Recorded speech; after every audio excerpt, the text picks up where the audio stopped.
My dad laughed, lifting his glass like he was toasting a joke I didn't get. Your sister earned everything on her own, he said. Eyes on me, unlike you.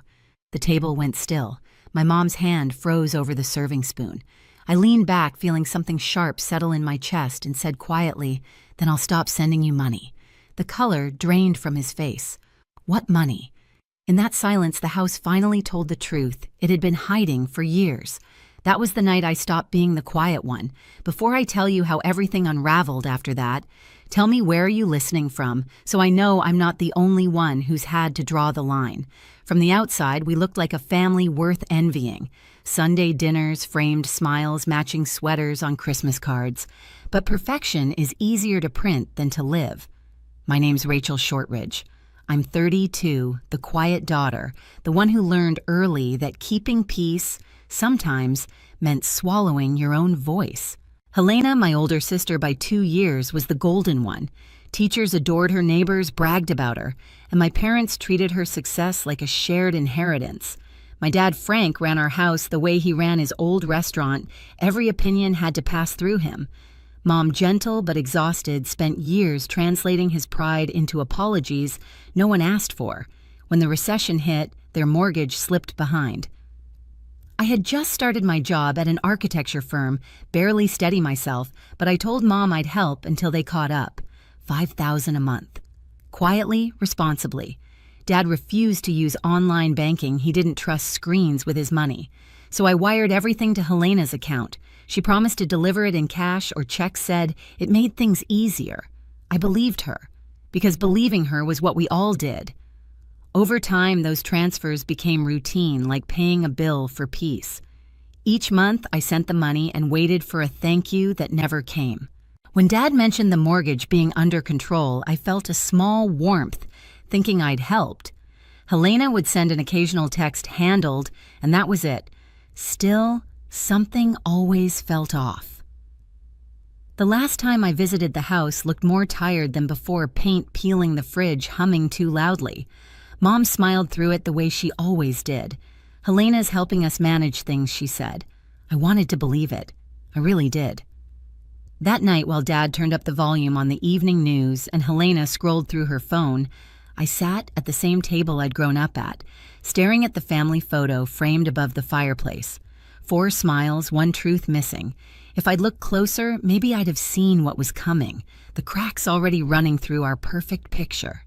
Dinner that night felt like everyone before it, too polite to be real.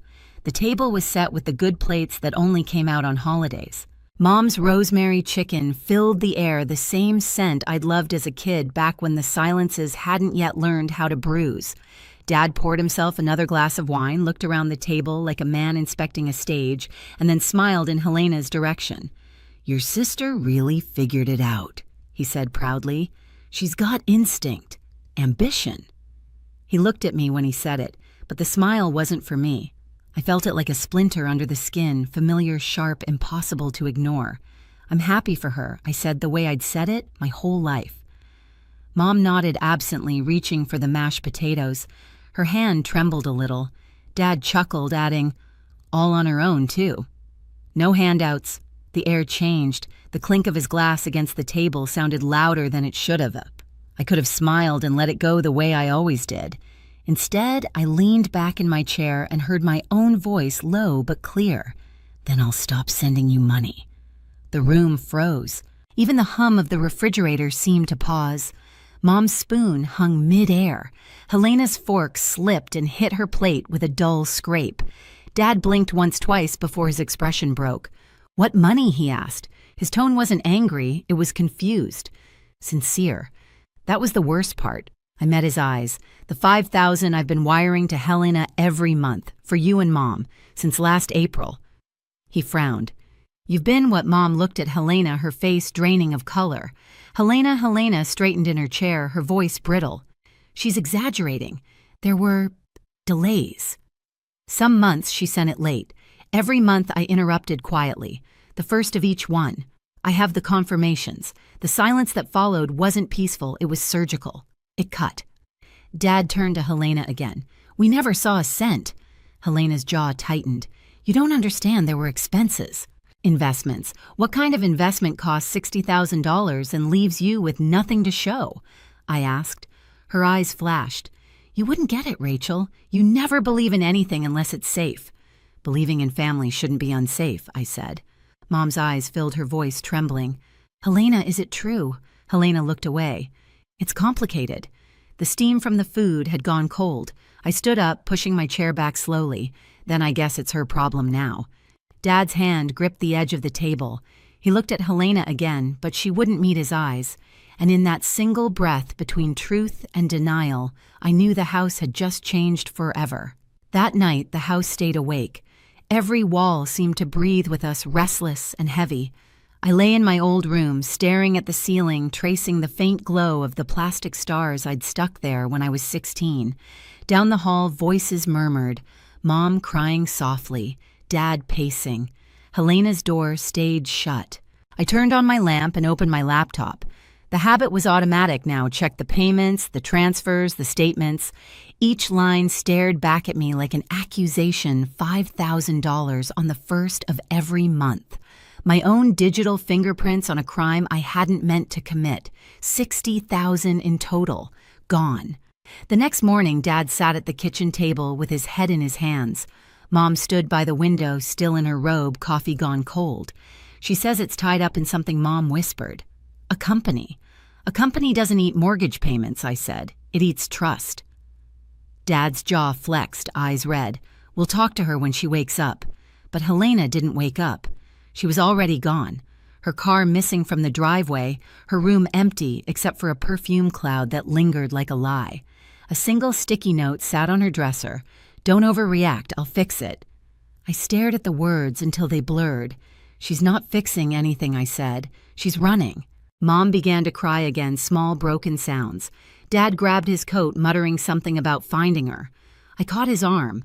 Wait, you can't chase her without proof. Let me handle this. He looked at me like he didn't know whether to trust me or himself.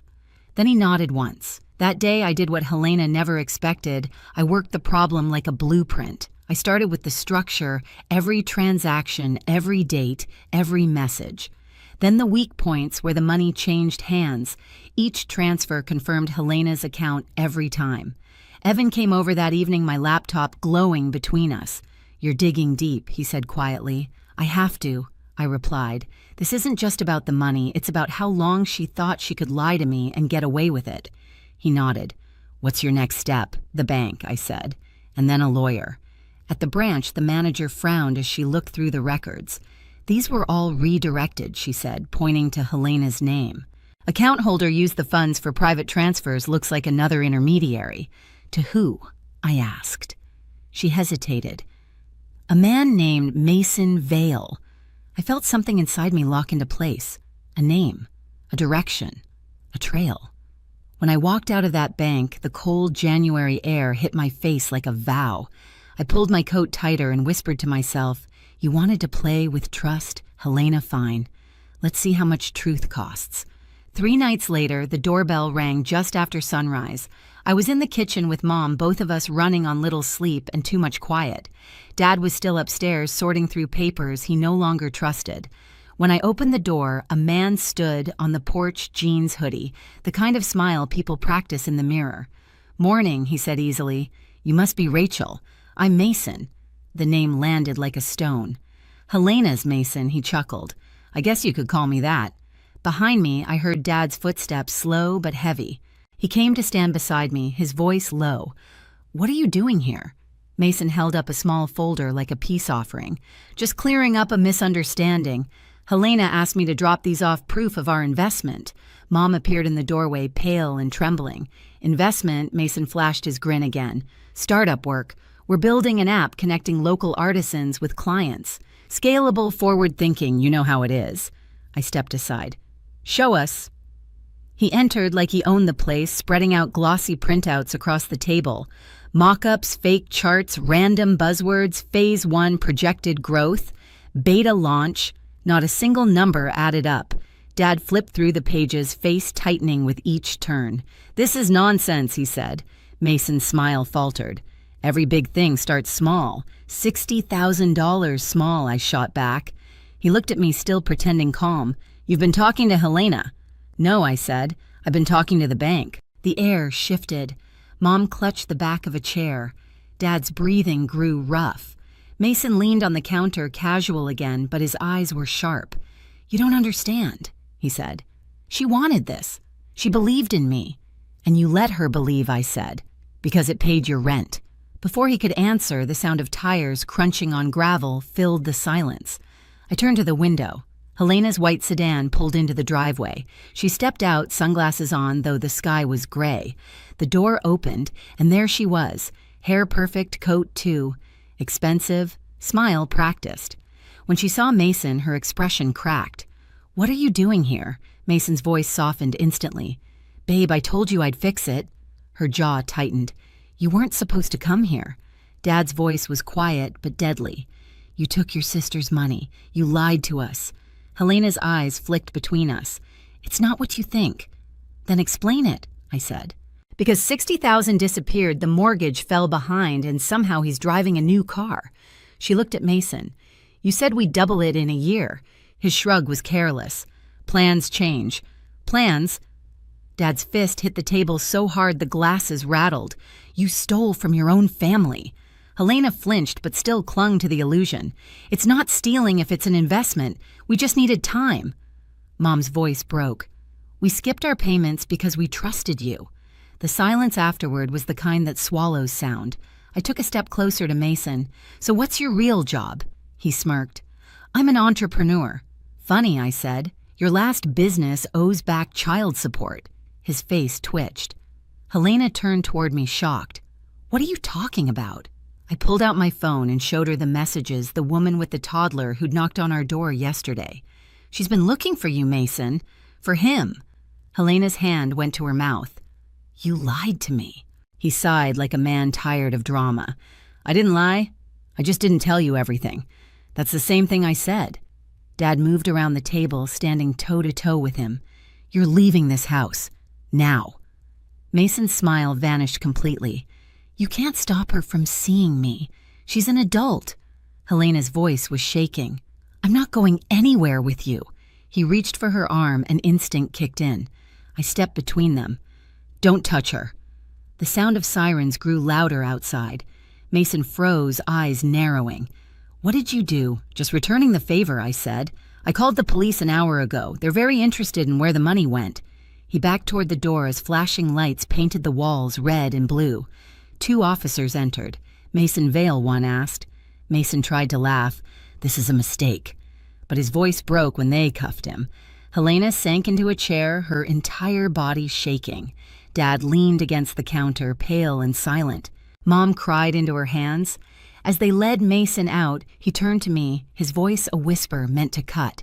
"You think you've won. There's always another version of me out there." I met his eyes. "Then I hope she finds someone like me, too."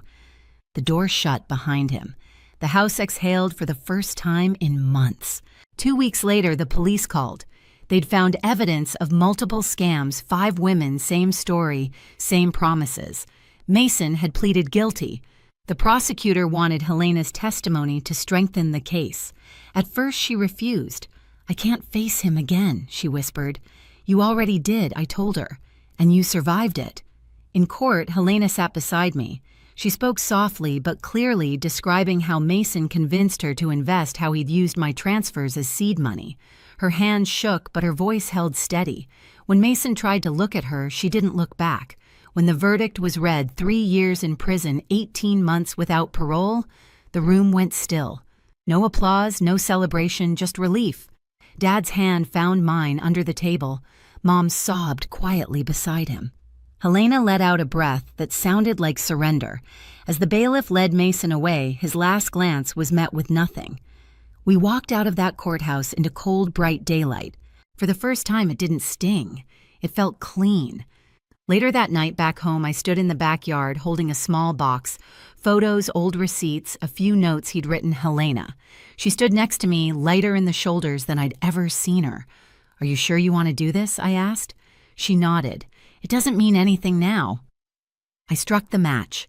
The flames caught curling through the paper, turning everything he'd touched into smoke. We watched it rise into the January sky until nothing was left but ash.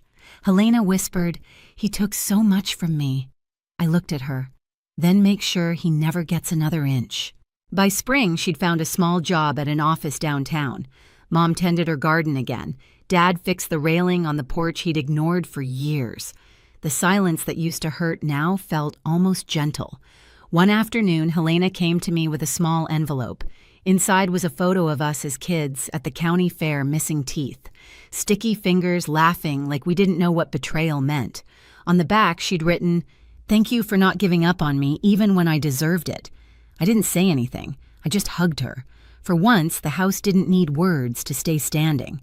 The weeks after the trial felt strange, like the air inside the house had been rewired. Mom started leaving the curtains open again, sunlight spilling across the kitchen tiles. Dad took long walks in the morning, no longer carrying that tightness in his shoulders. And Helena, she didn't try to perform anymore. No perfect hair, no expensive perfume, no excuses, just her quieter, humbler, still finding her footing. She found work as an office assistant downtown. It wasn't glamorous, but she said it felt honest. Every evening she came home with a packed lunchbox and new lines on her hands, the kind that came from effort instead of guilt. Sometimes I'd catch her sitting in the garden with Mom planting herbs. The same rosemary Mom once used to season the chicken that started everything. One night, Dad sat beside me at the table while I went through some bills. "I think we made her this way," he said softly. "We kept calling her special until she thought she couldn't fail." I looked at him. "We all played our part, but we're fixing it now." He nodded, exhaling. "I'm proud of you, Rachel." It hit harder than I expected, maybe because it was the first time he'd said it without comparing me to anyone else. Later, Helena joined us carrying 3 mugs of tea. "We'll be okay," she said, half to herself, half to us. For the first time in years, I believed her. The house was finally quiet, but not the kind of quiet that hides pain. This was a different silence, the kind built on truth. A month later, I packed my suitcase for Seattle. A new job, a new start. The morning light pooled through the kitchen windows as Mom folded laundry and Dad read the paper like old times. Helena walked me to the car, her sweatshirt sleeves pushed up, a faint smile on her face. "You're really leaving," she said. "It's time I answered." She slipped an envelope into my hand, a photo of us as kids, holding cotton candy cheeks sticky with sugar. On the back, she'd written, "Sometimes you have to lose everything to see what's worth keeping." As I drove away, I looked once in the rearview mirror. The house looked smaller but lighter somehow. Family doesn't break you unless you let it. If this story hit close to home, share yours in the comments and subscribe for more. My name is Dr. Cynthia Hart. I'm 31 years old, and I used to think love was supposed to hurt, that if it didn't ache, it wasn't real. That belief nearly destroyed me. The fluorescent lights in the ER hummed above me, the steady rhythm of a place that never slept. It was 2:37 a.m. when my phone buzzed again, lighting up the dark break room. I already knew who it was before I looked. "Jason, Tess, I'm not talking to you this week. Maybe then you'll learn how much better you need to be for me." A sharp laugh escaped my throat, more from exhaustion than amusement. My lower back throbbed from 16 hours on my feet, and my scrubs smelled faintly of antiseptic and burnt coffee. I stared at the message, feeling that same dull twist in my gut I'd come to know too well. 4th time this month. The first had been when I missed his call during a 30-second shower after a trauma code. The second because I didn't comment fast enough on his new gym photo. The third because I didn't laugh right at a joke he sent. And now this. Because a multi-car pileup had kept me from texting back. I should have felt angry. Instead, I just felt numb. My thumbs hovered over the keyboard. I could already picture his reply. Excuses again. Cynthia. Then the spiral, me apologizing, him punishing me, begging for forgiveness for something that wasn't even wrong. So this time I locked my phone. The silence that followed was deafening. I leaned back against the locker, the chill of metal seeping through the thin fabric of my scrubs. The memory of last year's birthday surfaced without permission, a night that had once seemed romantic until he'd turned it into a humiliation. "You got us dinner at the same place we went on our 3rd date. This is your idea of special." He'd sneered, scrolling through Instagram, as I sat there with the tiny velvet box in my hand. I had saved for weeks a delicate sapphire necklace, the one he said he'd loved in a shop window. You said you liked this place, I'd whispered, voice trembling. For casual nights, maybe he'd replied, without looking up. God at least pretend to put in effort. When I slid the box across the table, he didn't even lift the lid. Jewelry as an apology for being boring pass. He hadn't spoken to me for 3 days after that. On the 4th, I'd shown up with his favorite bourbon and lilies. He'd opened the door in a robe, looking me up and down, like I was an inconvenience. Love bombing now, textbook manipulation, he'd said, flatly shutting the door before I could speak. Back then, I thought maybe I deserved it. Maybe if I were more patient, more exciting, less tired from work, he'd stop punishing me. A patient monitor beeped from down the hall, snapping me back to the present. I rubbed my hands together, one palm still faintly scarred from the night I'd crushed a glass after another one of his silent treatments. That scar had faded, but not gone. Neither had the shame. The next morning, I drove home through pre-dawn fog, the city lights bleeding into the horizon. My phone buzzed again on the passenger seat, another text from Jason. So you're really ignoring me now, pathetic. The word pathetic lingered like smoke I couldn't clear. When I finally stepped into my apartment, sunlight filtering through the curtains, my phone lit up again, this time from Mark, one of my oldest friends. Truck's loaded. We need your help, Ev. You in. Right, moving day. I'd promised weeks ago to help him and his wife Sarah before the baby came. I typed a quick, be there in 30, and tossed the phone onto the counter. I was halfway into the shower when I heard the ringtone again, muffled by running water. The vibration felt like a pulse through the walls. I ignored it until the water turned cold. When I stepped out, the screen was flashing. Jason, 8:17 a.m. Where are you? I've called 4 times. We were supposed to talk about the wedding this morning. The wedding. His cousin's destination wedding, the one he'd volunteered me to pay for without even asking. Another text appeared. You're ignoring me for Mark. That's where your priorities are. Pathetic. I stared at my reflection, damp hair clinging to my cheeks, dark circles under my eyes. I typed slowly. I told you last night I was helping them move. I was in the shower. 3 dots appeared instantly. Then, I'm not talking to you for a week. Maybe then you'll learn how much better you need to be for me. The phone slipped from my hand, clattering against the tile, not from shock, from clarity. It was like when a trauma patient suddenly codes the noise, the panic, the chaos, and then in one breath, everything slows down. You see what needs to be done. You act. I picked up my phone and scrolled through our messages, not the last few days, but all of them. Every, you should have known better. Every. If you really loved me, you'd. Every, you make me act like this. The realization hit like a defibrillator shock. I wasn't his girlfriend. I was his emotional punching bag. My chest rose and fell slowly as I stared around the apartment. The framed photo of us on the shelf, the half-empty bourbon bottle, the takeout menus from his favorite restaurants. I picked up a magnet from the fridge, the one holding his grocery list in that looping, perfect handwriting I used to love. I flipped it over and with a dry erase marker wrote on the back, "Learn my lesson. You win." Then I walked out, closing the door behind me. This time I didn't look back. The first 2 days felt eerily quiet, like walking through an empty house that used to hum with noise. I kept catching myself reaching for my phone during lulls at work. Muscle memory trained to check for his messages, but the screen stayed dark. No good morning text demanding replies within minutes. No cryptic, we need to talk notifications waiting like landmines. Just silence. And silence, I realized, can be both terrifying and holy. By the 3rd morning, I poured coffee without shaking. The ER pager buzzed, but my phone didn't. It was strange how much lighter I felt, like someone had turned off a constant background alarm I hadn't known was ringing. At noon, I met Mark and Sarah at their new house. Boxes everywhere. Sunlight slanting through half-drawn blinds.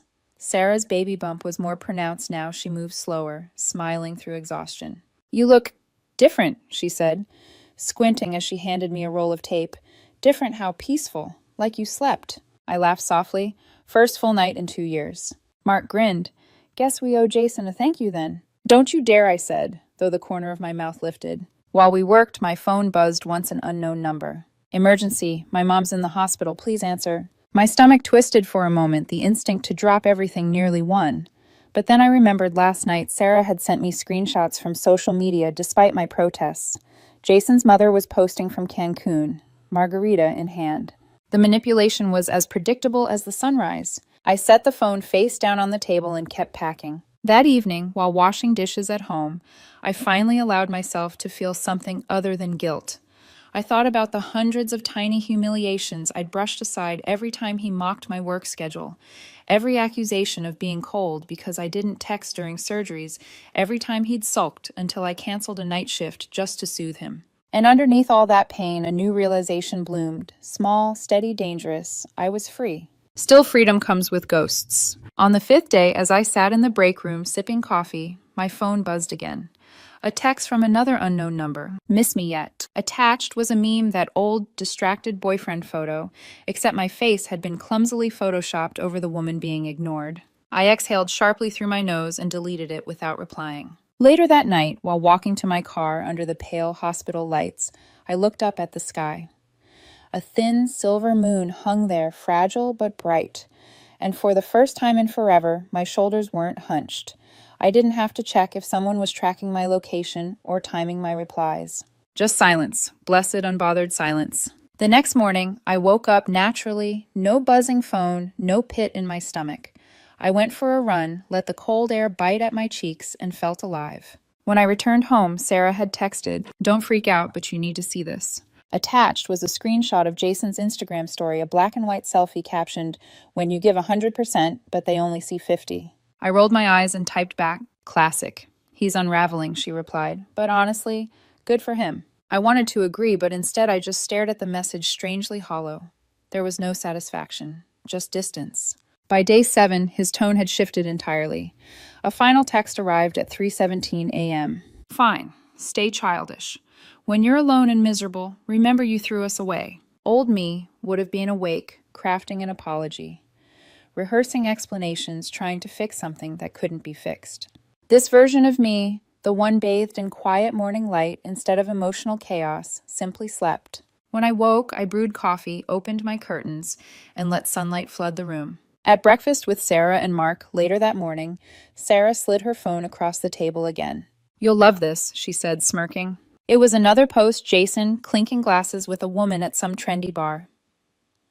Caption, "When upgrade season comes early." Sarah raised an eyebrow. "Recognize him?" I looked closer. The man next to him was the bartender from that place Jason always dragged me to, the one who gave her free drinks while ignoring me. "Poetic," I murmured. Mark chuckled as he buttered his toast for Sarah. "Dodged a bullet, Ev." For the first time in years, I didn't just agree. I believed it. That night, I sat by my window, listening to rain tick against the glass. The world felt quiet, almost sacred. I thought about that note I'd left on my fridge. Learn my lesson. You win. Maybe winning wasn't about who hurt whom more. Maybe it was just about walking away with your sanity intact. And for once, I was okay with that. By week 2, the quiet had become a companion. The absence of chaos was almost disorienting, like stepping off a rocking boat and realizing the ground no longer moves beneath you. Every morning, I brewed my coffee in the same chipped mug Jason used to call ugly. I let the bitterness settle on my tongue like proof that peace didn't have to taste sweet to feel right. Then Sarah texted again. "Brace yourself." Attached was a TikTok of Jason sitting in his car with the windows fogged up. His eyes read, music swelling in the background, that melodramatic heartbreak song every influencer used after a breakup. Caption, "When you give your all to someone who stops trying." I almost laughed, but instead I felt nothing, just a faint, distant ache for the version of me who once would have been shattered by it. "He's crying on TikTok," I texted back. "Oh, he's crying and hashtagging healing journey. It's a whole performance," she replied. I shook my head, sliding the phone face down. For years, I'd believed every tear he shed was my fault. Now, watching him weaponize sadness for sympathy, I saw it for what it was, manipulation dressed as vulnerability. Still, something about the attention made him restless. 2 days later, his new relationship was public. Sarah showed me the screenshots before I could protest. Jason, with a brunette influencer, her head tilted just enough to show off the angles. Caption, "When someone finally sees your worth." The comments were filled with fire emojis and congratulations. Underneath, I noticed one line from Jason himself. "No more drama, just love." I stared at it for a long time, not because I cared, but because of the audacity. The man who once called me overly emotional was now posting love quotes between sponsored cologne ads. It was almost theatrical. I scrolled once more and saw Sarah's text bubble pop up again. "You're not going to like this part." She sent another screenshot, Jason's story showing him kissing that same woman tagged at the Velvet Lounge. Our old spot. The one where he used to tell me, "You don't need to dress up that much, it's just casual." For a second, anger bubbled. Not heartbreak, just the insult of recycled memories. But then something odd happened. The anger faded fast, replaced by amusement. I typed, "Upgrade season ended fast." "You're stronger than I thought," Sarah replied, with a little heart. That night, I found myself walking through the city after a late shift. The air smelled like rain and street food, and for once I didn't flinch when my phone buzzed. It was him, again. Unknown number, but I didn't need to guess. "Remember Italy? That little restaurant near the lake. You said it felt like home." I stared at the message until the words blurred. We'd never gone to Italy. We'd only watched travel vlogs while eating microwave pasta. But he had said that line once, rehearsing it like a script. I deleted it without replying. Later that week, his post took another turn. Gone were the romantic photos. Now came cryptic quotes. "Sometimes you don't realize who's fake until it's too late. The most loyal hearts get broken by the coldest souls." Sarah sent me screenshots like a running commentary. "He's in his poetry era," she joked. "He's in his deflection era," I replied. Then silence. Almost a full week with nothing. I let myself hope it was over. I'd even started to enjoy the rhythm of my new normal shifts. Morning runs dinner with Mark and Sarah. Until that Friday. The hospital intercom crackled overhead. Code blue. ER Bay 3. I sprinted down the hall, adrenaline surging. A young man on the gurney, chest compressions, nurses calling vitals, monitors, screaming. My world narrowed to the beat of my hands pressing against his sternum. When the code ended, pulse regained, crowd dispersing, I stepped into the hallway to catch my breath. And froze. Jason was standing there. He looked smaller somehow, not physically, but like someone who'd run out of performances. His hair was messy. Eyes bloodshot, that old cologne, faint under the smell of antiseptic. "Cynthia," he said, voice cracking. "We need to talk." I blinked, still half in work mode. "What are you doing here?" "You blocked me. You wouldn't answer. I didn't know what else to do." A nurse brushed past us, pushing a cart. The hallway hummed with urgency, lives moving forward while this ghost tried to drag me back. "I'm in the middle of a shift," I said flatly. He reached out fingers, brushing my sleeve. "You don't get to just walk away after everything we've been through." Before I could answer, a sharp voice cut through the hall. "Dr. Hart."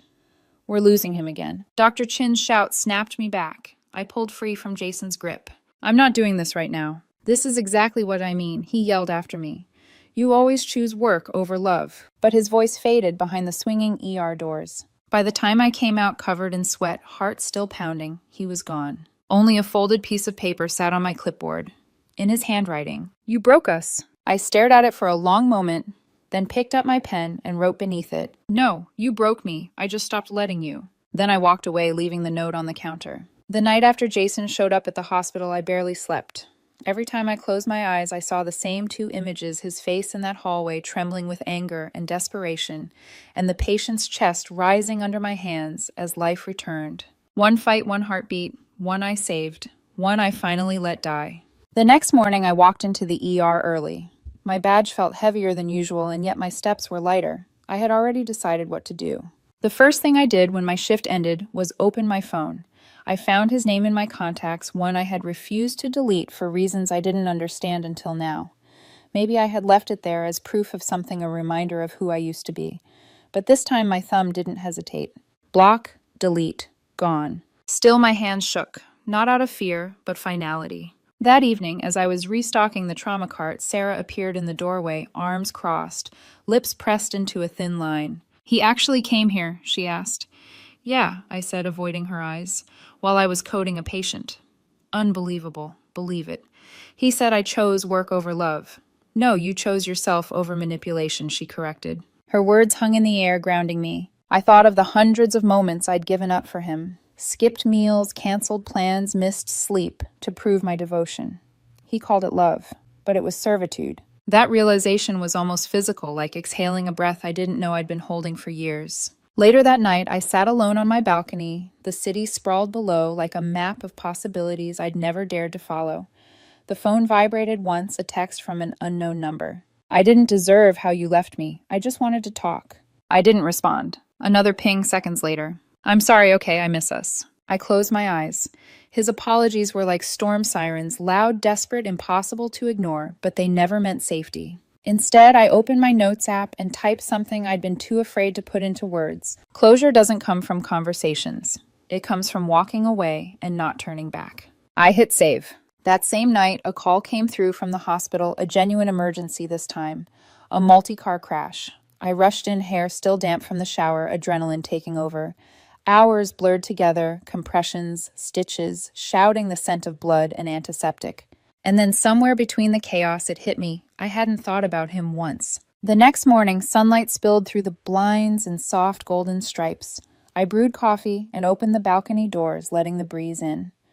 My apartment felt alive again, not haunted.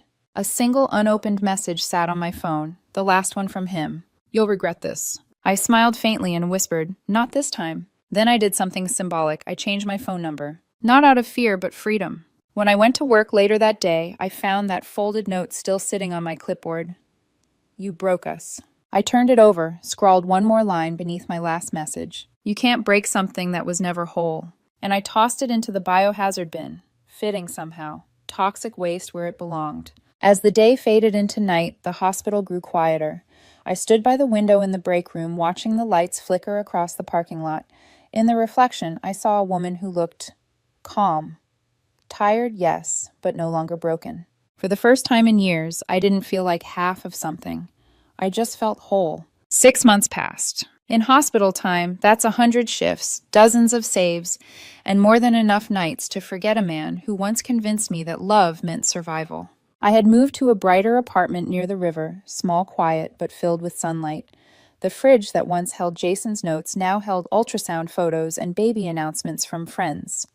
Sarah had given birth to a healthy boy, and every time I visited, she'd smile and say, "You look different again, Ev. Lighter this time." She was right. Work had become less of an escape and more of a calling again. I laughed with my colleagues. I learned to sleep without checking my phone. I learned that silence wasn't absence, it was peace. And then came Liam. We met on a night shift when he brought in a patient from the fire department. No games, no manipulation, just warmth. He smiled like someone who wasn't trying to sell anything. When he texted, "Did you get home safe?" it wasn't about control, it was about care. One evening, months later, he cooked dinner at my place. I'd just finished washing dishes when my phone buzzed on the counter. An unknown number again. For a moment, my breath caught. Old reflexes die hard. I picked it up. "I saw your Instagram. You look happy." The words were simple, familiar, like deja vu with a chill behind it. I didn't need to guess who it was. Jason. I stared at the message for a long second. The same man who once told me I'd never find anyone patient enough to handle me was still reaching out fishing for relevance. Beside me, Liam leaned on the doorframe towel slung over his shoulder. "Work?" he asked. I smiled faintly. "Wrong number." He nodded without pressing. That was one of the things I loved most. He didn't dig for ghosts. When he wrapped his arms around me, I let myself sink into the quiet certainty of that embrace. No tension. No second guessing what version of myself I needed to be today. Just stillness. Another buzz, another message. "I miss us." I almost laughed. Not cruelly, just with disbelief at the symmetry of it all. A year ago, those words would have cracked something inside me. Now they bounced off a heart that had finally healed in silence. I swiped the notification away. The phone screen went black, and in its reflection, I saw Liam's smile, soft and steady. "You okay?" he murmured. "Yeah," I said. "Just finally done with something." He kissed my temple, and that was that. No dramatic goodbyes. No long texts. No closure conversations that reopen old wounds. Just quiet acceptance that some endings don't need punctuation, just peace. Later that night, as we lay in bed, the rain tapping gently against the windows, I thought about all the ways I'd confused control for love, all the times I'd mistaken manipulation for passion. And then I thought about how love really feels not like walking on glass, but like walking home. My last thought before drifting to sleep was simple. Some ghosts never know they're dead, but you don't have to haunt them back. The phone buzzed one last time on the nightstand. I didn't reach for it. Outside, thunder rolled softly in the distance like applause from the universe itself. Inside, there was only peace. Some people talk about love like a battlefield, but sometimes the bravest thing you can do isn't fight harder, it's walk away. My name is Laura Graves, and I'm 29 years old. If you asked anyone back then, they'd have said I was the calm one, the dependable one, the woman who made things run smoothly while the world spun itself into drama. Maybe that was true. Maybe that's why I fell for him. When I first met Liam, he was all energy and charm, the kind of man who filled a room even when he wasn't trying to. He laughed loudly, talked with his hands, told stories like each one could change your life. I used to watch him and think he makes chaos look like passion. We met at a friend's barbecue under strings of cheap yellow lights that buzzed faintly in the summer air. He offered me the last slice of grilled pineapple, called it a peace offering, though we'd never fought. I remember thinking how easy he made everything seem. A year later, we were living together in a small apartment just outside the city, a place that always smelled faintly of coffee and fresh paint. Our fridge was covered in Polaroids, camping trips, birthdays, lazy Sundays. I was an engineer by trade, a problem solver by nature. He said that's what he loved about me. You fix things, Evie, even people. He used to say I balanced him out, that my quiet steadiness kept him grounded. I believed him. But somewhere along the way, balance turned into burden. It started with the gym. Liam had decided to focus on mental strength, and I supported him completely. He came home glowing, talking about his new trainer, Kara. The name came up so often it started to echo. Kara says confidence is a muscle. Kara thinks I've got potential I haven't tapped into. Kara says most people settle for average. At first, I smiled through it. Everyone needs motivation. But soon Kara became his mirror for everything he thought he lacked and everything he decided I didn't have. One evening, as we ate dinner pasta, the way he liked it, garlic heavy, he scrolled through a photo of Kara deadlifting something ridiculous and said, "You'd get it if you actually pushed yourself sometimes. Kara doesn't just exist, she lives." I laughed softly. "You mean she posts about living? I just don't need an audience to prove it." He rolled his eyes. "That's what I mean, Laura. You never get it." That word never hung between us like smoke. The next few weeks blurred. He stayed longer at the gym, came home smelling of someone else's cologne, claiming it was just the gym scent. When I mentioned it, he smiled, the kind of smile people use when they think they're above you. "Relax, Evie. Not everything revolves around you." I didn't argue. I never yelled.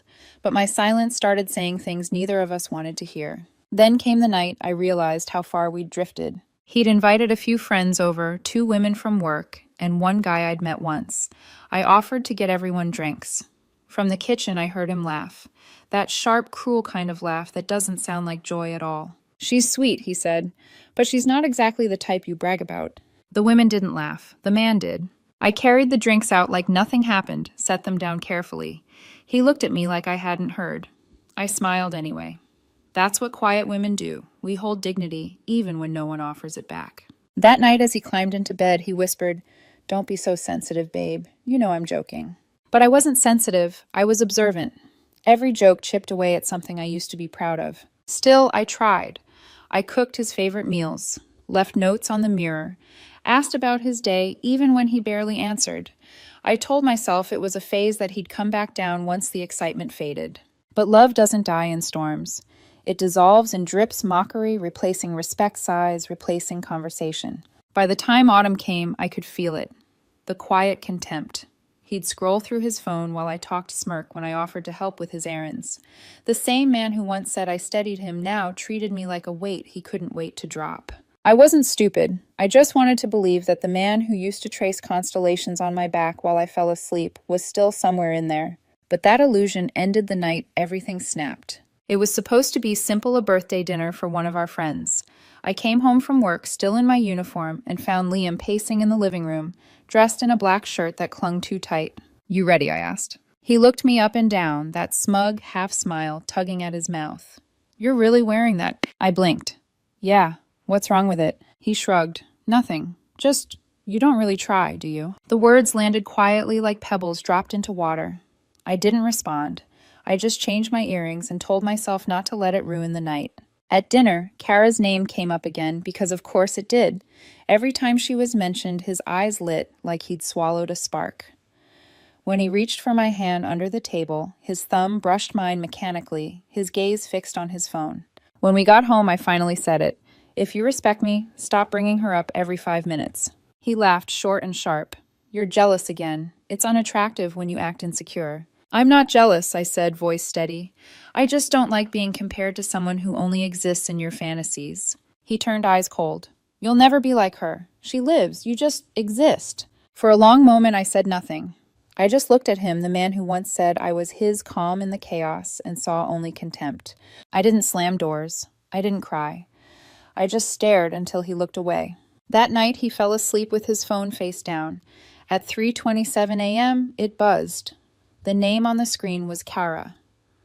The message preview read, "She asleep." I didn't need to see more. By sunrise, I had showered, packed a suitcase essentials, only passport, laptop, clothes, my grandmother's watch, and left the keys on the counter. I didn't write a note. I didn't call. I didn't block him. When he woke up, I wanted him to feel the silence. Because sometimes the loudest way to leave is quietly. When I left that morning, the city was still half asleep. The air smelled faintly of rain and burnt coffee from the corner cafe. For the first time in a long time, I felt weightless, like I'd stepped out of a fog I didn't know I'd been living in. I went to a coworker's apartment across town. Her name was Mia, someone from the engineering team who had once mentioned she rented out a spare room. I told her I needed a place for a few days. She didn't ask questions, just handed me a spare key and said, "There's tea in the cabinet and towels in the bathroom." I spent the first few hours sitting by her window, watching buses pass people rushing to work, the kind of ordinary calm I hadn't felt in months. The silence wasn't heavy, it was healing. By noon, the messages started. Liam. Laura. Are you serious right now, Liam? Where are you, Liam? We just had an argument. Don't be dramatic. I didn't respond. I stared at the screen until the battery died and felt nothing but relief when it went black. Later that day, 3 missed calls followed by another text. Liam, you're acting childish. I didn't mean it like that. Can we talk? I still said nothing. Silence is uncomfortable to people who live off control. For the first time, I wasn't giving him any reaction, and that terrified him more than anger ever could. By the next morning, Mia said someone had been standing by the building door around 7, pretending to check mailboxes. I didn't have to ask who. Then a new message popped up. Liam, Laura. I don't know what you're doing, but this isn't you. Please just talk to me. You're scaring me. I played the attached voicemail twice. His voice trembled just enough to sound pitiful, a performance he probably believed himself. He wasn't scared of losing me. He was scared of losing control of the story. That night, I checked our shared account, the one I'd funded every month for bills. He had transferred himself $500 writing utilities in the memo. The bills were all in my name. So I froze the account. 10 minutes later, my phone buzzed again. Liam. Seriously, Eve. You froze the account. What's wrong with you? Then, as if switching strategies mid-performance. Liam. Please, I didn't mean what I said. You know how I get when I'm frustrated. I didn't mean to hurt you. But the truth is, he meant every word that night. He just didn't like the consequence. Over the next few days, he started contacting my friends. Ryan, a mutual coworker, sent me a screenshot. Liam, she's having some kind of breakdown. I'm worried about her. I almost laughed. Funny how quiet women are always labeled unstable the moment they stop absorbing disrespect. When you leave someone like Liam, the hardest part isn't the loneliness. It's realizing how peaceful the world feels without their voice in it. I woke up early each morning in that small apartment, made coffee, sat on the balcony, and watched light crawl up the walls. My body started to unclench. My mind stopped rehearsing defenses for conversations that never should have existed. Still, a part of me kept checking my phone. Not because I missed him, but because I wanted to see how far he'd go to pretend he didn't deserve it. The answer came 3 days later. Voicemail, Laura. I don't know what you're proving, but this isn't healthy. You're acting unstable. Just come home and let's talk like adults. His tone had shifted sharp again, his patience gone. That was Liam in a nutshell: remorse, when ignored, rage, when unseen. Then came the visit. The receptionist at my office messaged me, "Hey, there's someone downstairs asking for you, says he's here to drop something off." I knew instantly. When I walked through the lobby doors, he was standing there in his gym clothes holding an empty paper bag. "Laura," he said, like he was saying my name for the first time in years. "Can we just talk for 5 minutes?" "I'm at work, Liam," I replied evenly. He sighed. "You can't just disappear like this." "I already did." Something in his jaw tightened. For a moment I thought he'd raise his voice, but he didn't. He just stared, waiting for me to soften. I didn't. I turned and walked back inside without another word. He came again the next day, waited by the parking lot this time. When I saw him standing there, pretending to look lost, I didn't even slow down. I walked past him, the sound of my heels echoing like punctuation. That night Ryan texted again. "Ryan, he's saying you abandoned him after he opened up about his insecurities." I smiled bitterly. The story always changes when the audience leaves. People like Liam don't handle silence well, because silence tells the truth, that their voice was never as powerful as they believed. For the first time, I didn't feel small. I didn't feel invisible. I just felt free. I didn't realize it then, but that silence, my absence, would be the loudest thing he'd ever hear. It had been 2 months since I left long enough for the ache to fade into something quieter, almost peaceful. I'd started jogging in the mornings, cooking dinner with Mia at night, and sleeping through the kind of silence that used to scare me. I hadn't heard from Liam in weeks. I thought maybe he'd finally moved on until one night around 11 I got a text from an unknown number. "Unknown, Laura. It's me. Please hear me out. Unknown." You were right. She's not who I thought she was. I stared at the screen for a long time before locking my phone. There was no satisfaction in seeing those words, just confirmation. The universe has its own sense of balance, and it never forgets its debts. The next day I told Mia about it over breakfast. She raised an eyebrow. "Let me guess. Kara." I nodded. "She'll eat him alive," Mia said simply, taking a sip of her coffee. I didn't argue. A few nights later, I got another message. "Liam." "She broke my phone last week. I had to get a new one. Liam." I didn't know who else to talk to. There was something strange about the way he wrote now, no pride, no swagger, just desperation disguised as apology. He used to mock my calmness. Now he was drowning in the chaos he once glorified. I didn't reply. But that night, I lay awake, staring at the ceiling, wondering how long it would take before his cycle spun back toward me. 3 days later, Mia sent me a screenshot. It was a local news post. "Man arrested after bar fight leaves one hospitalized." The name wasn't listed, but I didn't need it. The details, age, location, description fit too perfectly. When Mia confirmed it was Liam, I didn't say a word. I just stared out the window and whispered, "Of course." It wasn't joy. It wasn't revenge. It was clarity. The kind that doesn't sting, just settles quietly in your chest, like dust after a storm. That night, as the rain tapped against the glass, I thought about all the times he'd told me I was too calm, too boring, too safe. Maybe he was right, but I'd rather be boring than broken. A week passed. Then another message came. "Liam." They dropped the charges. "Liam." I know you probably don't care, but I needed to say sorry, Liam, for everything. Still, I didn't answer. But a few days later at 6 p.m., sharp came a knock on my door. When I opened it, there he was, Liam. Except the man standing there looked nothing like the one I remembered. His eyes were bloodshot, his jaw unshaven, and his shoulders, once proud, were slumped like a man carrying a house of regrets. "Laura," he breathed, voice cracking on my name. "Can I come in?" I hesitated. Every instinct screamed no, but a part of me, out of pity not love, stepped aside. He walked in slowly, like he wasn't sure he deserved to exist in the same air. His hands trembled as he sat on the edge of the couch. "I don't even know where to start," he said. Kara, she's not what I thought." I folded my arms. "She's exactly what you thought. You just didn't want to see it." He flinched, but kept going. "I was wrong, Laura. About her, about you, about everything. I thought I needed someone exciting. But excitement isn't peace. It's just noise." I looked at him, really looked. This wasn't the confident man who told me I just existed. This was someone stripped bare by his own choices. "I didn't mean what I said that night," he continued. "I was angry. She got in my head, told me I deserved better, made me believe I was missing out. And You wanted to believe her," I interrupted softly. He blinked, taken aback by how calm I sounded. "Liam," I said, "you didn't lose me because of her. You lost me because I finally saw you." For a moment, the room was silent, except for the ticking of the wall clock. He looked up, eyes glossy. "Can we just start over?" I shook my head. "You can't restart something that ended for a reason." He swallowed hard. "You really don't care anymore, do you?" "I cared enough once to break myself trying to fix you," I said, "but not anymore." He exhaled, long and shaky. Then, almost in a whisper, "I thought leaving you was freedom. Turns out it was the only real prison I built myself." He stood hesitating by the door. "I don't expect you to forgive me. I just needed you to know I finally get it." I nodded. "Good. Then let that be enough." He lingered for a moment longer, then left. The door clicked shut with a soft finality that felt like an ending. Later that night, I wrote in my journal, "Sometimes karma doesn't come with fire or fury. It comes quietly wrapped in the shape of the person who thought they'd never fall."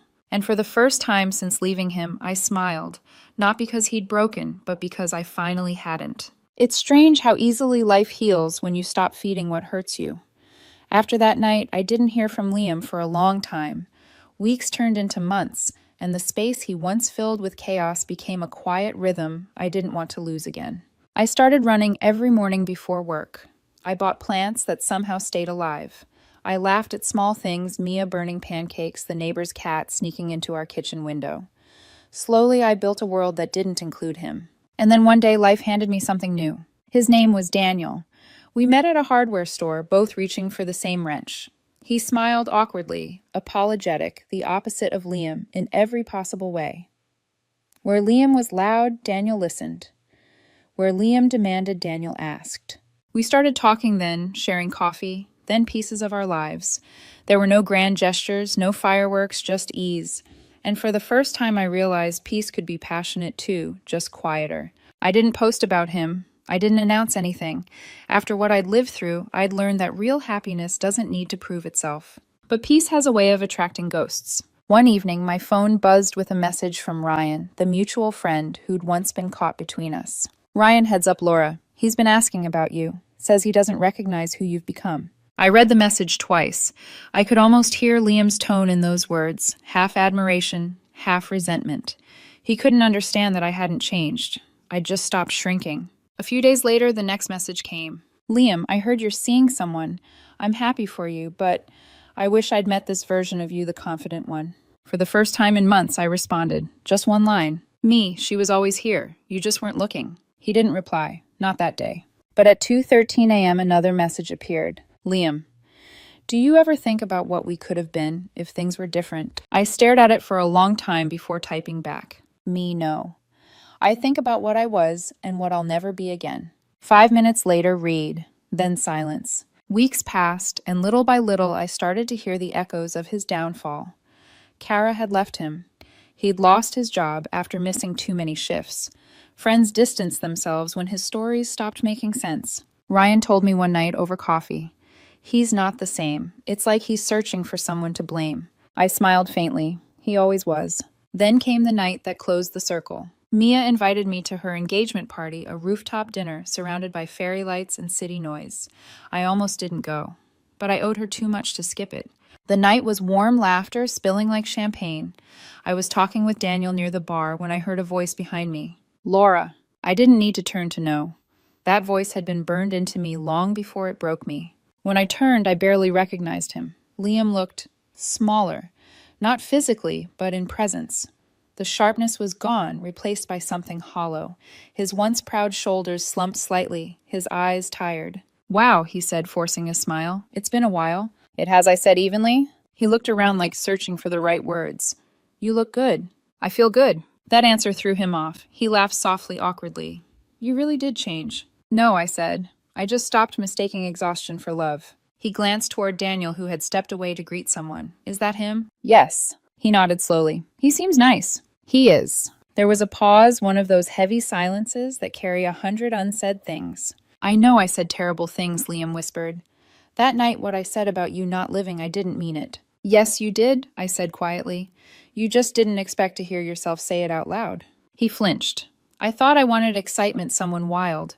But I confused noise for meaning. She wasn't strong. She was just loud. I met his eyes, a common mistake. He took a shaky breath. Do you ever think we could start over, just begin again clean? I smiled gently.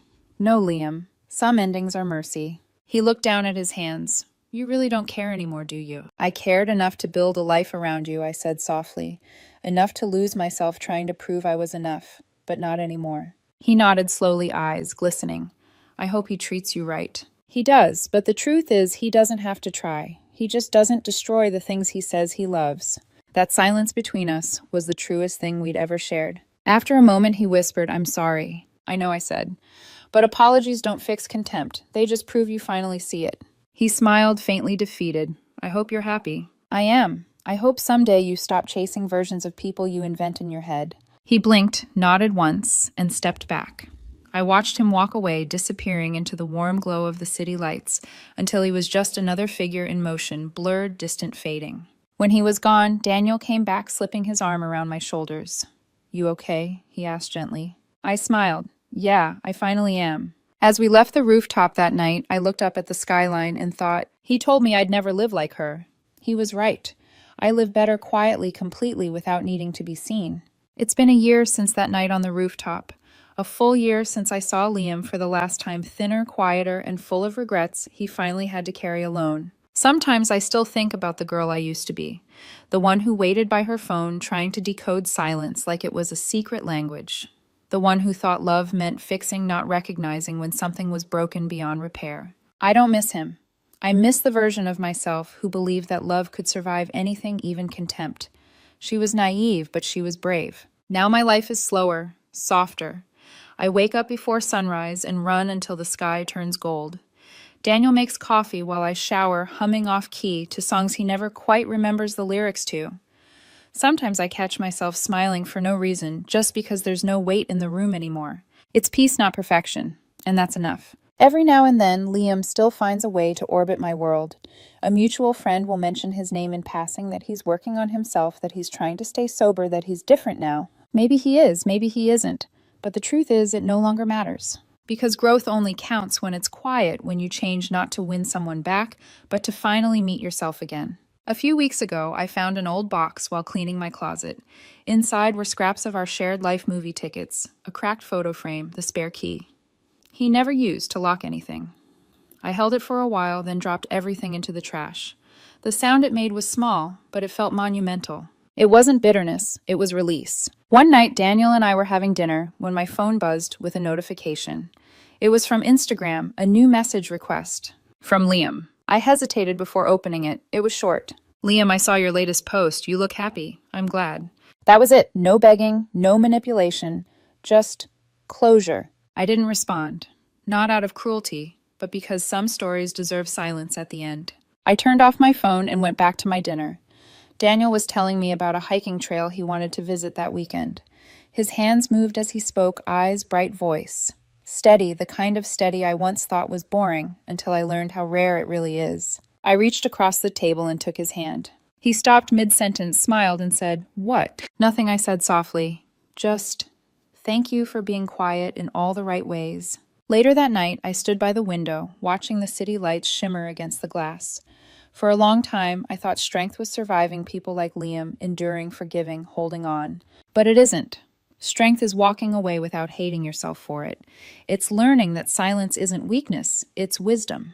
If Liam ever thinks of me now, I hope he remembers not the woman he tried to break, but the one who left without a word and never came back. Because that's the thing about silence, when it finally speaks, it's the loudest truth there is. He said I'd never really live, but maybe living isn't about noise or chaos. Maybe it's about peace, the kind that doesn't need to prove itself. Thanks for watching. Make sure to subscribe to the channel and hit the like button. What would you have done if you were Laura? Tell us in the comments below. Us in the